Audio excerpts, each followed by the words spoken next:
What is up guys, and welcome to a brand new video, and today we have something very different to the usual gaming. Today I will be giving you my honest opinion of the Abu Dhabi Grand Prix, which took place last Sunday. So in this video I will also be reviewing my season's predictions that I made at the start of the season, and also having a look at the ones that I altered during the summer break to see how accurate I was and how well I did. So if you're excited, be sure to like, share and subscribe, and let's get right into it.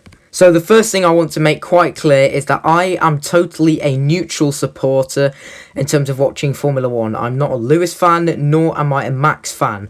I watch it purely for the excitement and purely for the racing. So I just want to make that quite clear that there is going to be absolutely zero bias towards a particular driver in this video whatsoever.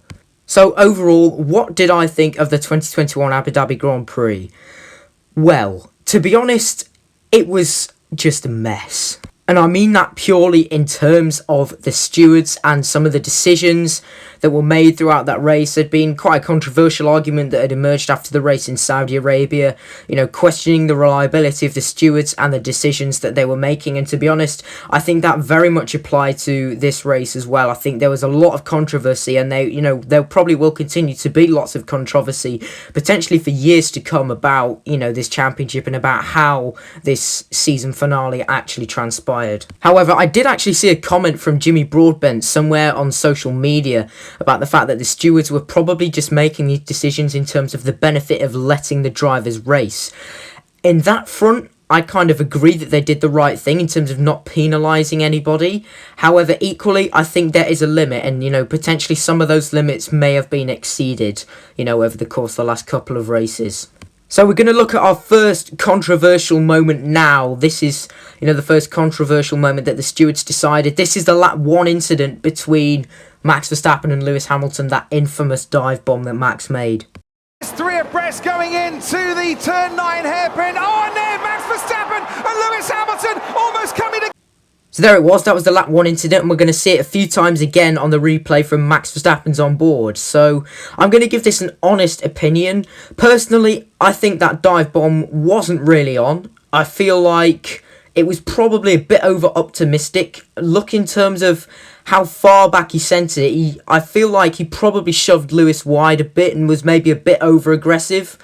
However, equally, I also feel that Lewis gained too much of an advantage from effectively chopping the corner off. I feel like Lewis was much further ahead than he was going into the corner, and that's why I feel that probably the right decision was that no investigation was necessary. That photo there was just to show you that I think probably, the dive bomb maybe wasn't on, and the fact that maybe Max tried to wriggle through a gap that maybe wasn't there, and in turn maybe compromising Lewis's line through the corner. I mean, I'm not saying he shouldn't be aggressive, but I just feel like maybe it was a bit too optimistic in terms of that move. Maybe I think he could have probably maybe backed out and potentially waited for DRS, because after all, Max was on the soft. But anyway, that's just my personal opinion. I'm not saying you have to agree, I'm not saying you have to disagree. That is just my opinion on the lap 1 incident. I mean, I don't want to sit here and talk about the stewards' decisions and the way Michael Massey handled the race. However, it's probably going to be the main storyline of the video at the end of the day, because we're going to talk about it again. And this is obviously the controversial Nicholas Latifi crash, which triggered the safety car about 5 laps from the end. So Lewis Hamilton was in total control of the race. In my opinion, he did absolutely everything right. He jumped Max Verstappen at the start, he got in the lead, he was managing his tyres well, and even with 5 laps to go, he was still about 11 seconds ahead of Verstappen, I believe, off the top of my head. So there was absolutely no way, unless Hamilton had a problem with his car or one of his tyres blew up or something, that Max was going to catch him. So Hamilton was on course to become an 8-time world champion up to that point. So the Latifi crash, yes, I definitely think at least a safety car is required. I'm not saying that wasn't the right decision that was made by Michael Massey. Mercedes could not pit Lewis Hamilton because they would probably lose track position to Verstappen anyway, and I can totally understand that. However, in terms of getting them to race more, if that's the theme they were sticking with, the better thing to do would probably be to maybe bring out the red flag just till the incident was cleared, even if it was a short one, because then it would allow Hamilton to change tyres, and that way both Max and Lewis would be on fresh tyres going into the final couple of laps of the Grand Prix.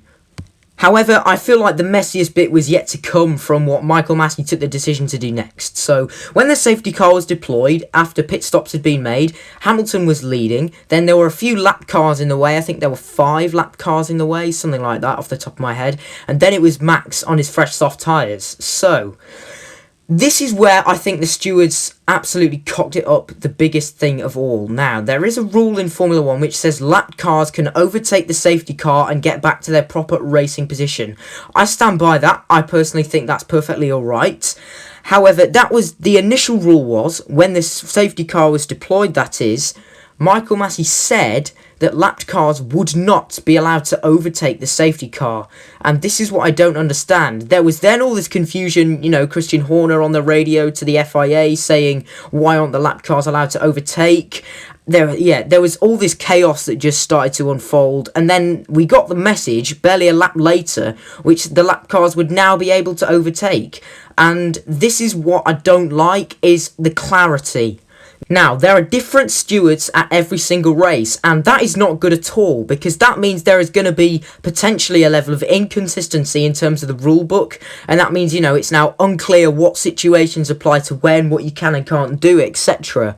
And that's not good. I think if you're going to have a set of stewards, then you need to keep the same ones for every single Grand Prix, because otherwise you're just going to get inconsistency about the rules, and, maybe penalties are applied, and other races they're not for exactly the same thing.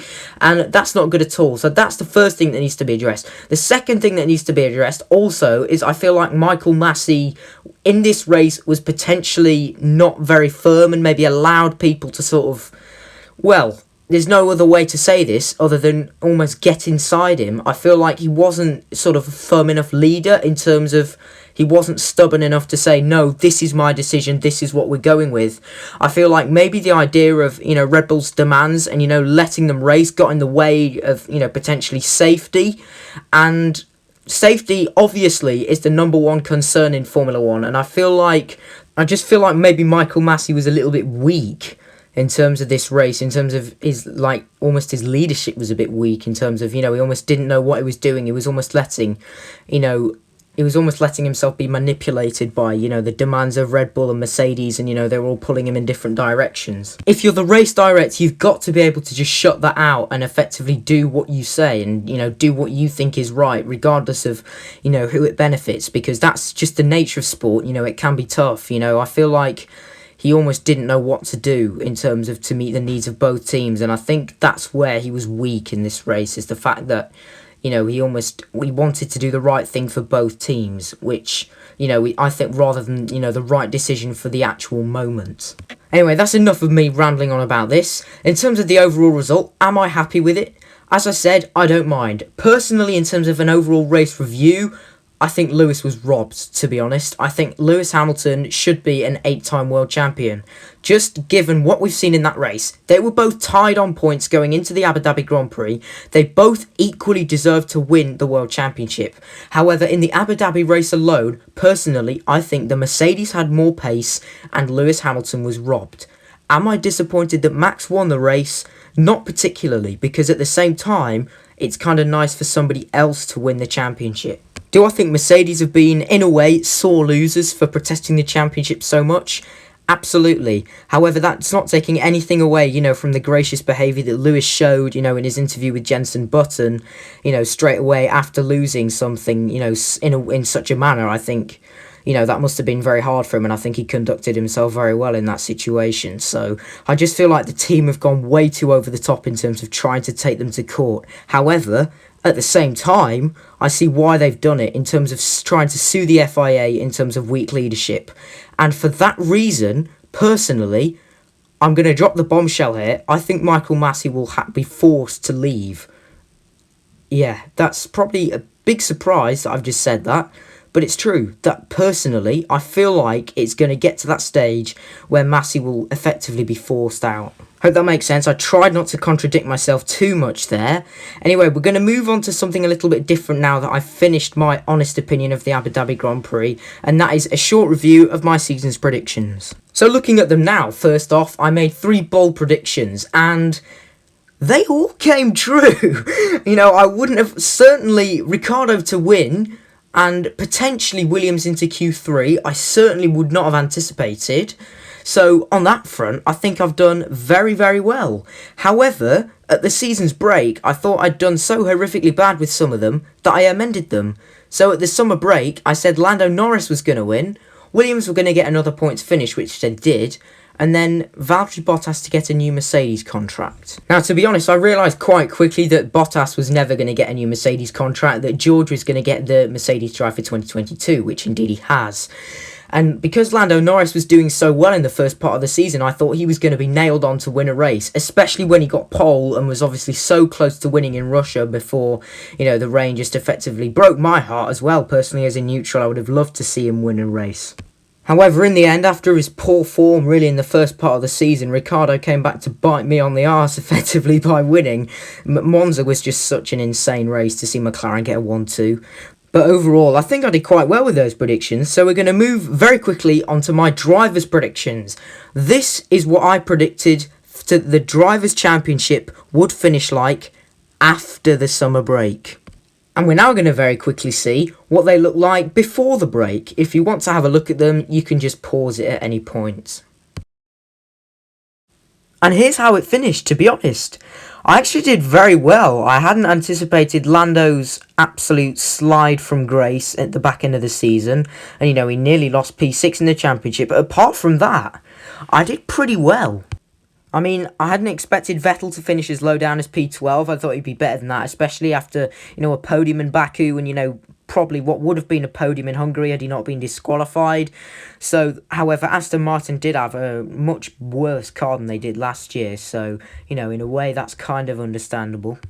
In terms of accuracy, we're going to go for the original predictions that I made at the start of the season when I had absolutely no idea what was going to happen in terms of the R&D chart and, how quick all the cars were. So we're going to go with my original predictions in terms of what we're using for the scale of how accurate I was. In terms of the constructors, I never amended those predictions in the mid-season break. So these are the predictions I made back in March, just before the Bahrain Grand Prix. So overall, on the constructors, I didn't do that great. I kind of got the pecking order apart from Aston Martin, I kind of got the rough order that there would be. But I only got 3 out of 10, and this is supposed to be easier to predict because, of course, there's only 10 rather than 20. So that was a bit disappointing on my behalf. But oh well, you never know with these things. 3 out of 10 is not dreadful considering they were made before we'd seen any action on track. Anyway, everybody, that's it for today's video. That's my honest thoughts on the Abu Dhabi Grand Prix. You're welcome to agree with me, but equally, I will welcome criticism of my opinion. So do let me know down in the comments whether you think I'm being an absolute idiot, or whether you totally agree with what I'm saying, or whether you're somewhere in between. Do let me know about that. That's also the final verdict of my season's predictions, which again, I will be releasing my new ones for the 2022 season come March, just after testing, before we go to the Bahrain Grand Prix. So that's the important thing here. We had kind of seen it in testing. I believe this year I did mine after testing had taken place. So I kind of had a slight idea, but it wasn't that much different to last season in terms of the pecking order. Anyway, just to conclude, 2021, what a season. I hope you guys have enjoyed it just as much as I have. Personally, it was probably the best ever.